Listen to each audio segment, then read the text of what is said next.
Dear friend, আজকে আমি আরেকটা চমৎকার একটা বিষয় নিয়ে আলোচনা করব, যা দেখে শত শত কৃষকের উপকার হবে এবং কৃষিকাজের এক বিপ্লব আলোড়ন সৃষ্টি হবে। তা হচ্ছে আমাদের ধানের বা এই ধানের যে প্রাথমিক যে সমস্যা, ঘাস বলি বা আগাছানাশক বলি। অনেক ক্ষেত্রে আগাছা বা ঘাস উঠে যায়, সেই ক্ষেত্রে আমরা কিন্তু আগাছানাশক ব্যবহার করার পর ভালো রেজাল্ট পাই না।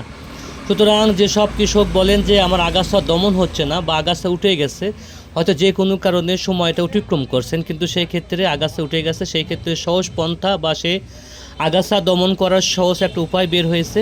তা হচ্ছে আপনারা দেখতে পাচ্ছেন দমন 30WP। এটা হচ্ছে মূলত এমিনেন্স কেমিক্যাল ইন্ডাস্ট্রি লিমিটেডের একটা আগাছানাশক।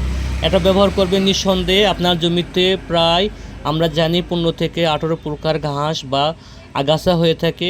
নিঃসন্দেহে 7 দিনের মধ্যে সমস্ত আগাছা দমন হবে এবং আপনার জমি বা ক্ষেত হবে সাদা পরিষ্কার, শুধু ধান থাকবে, কোনো আগাছা থাকবে না।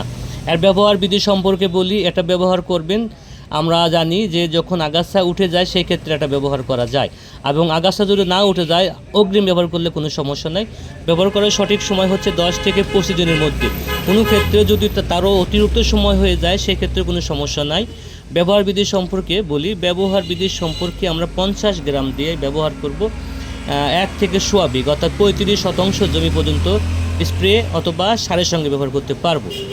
এবং 25 গ্রাম দিয়ে আমরা 25% বা 20% জমিতে নিঃসন্দেহে স্প্রে করতে পারবো।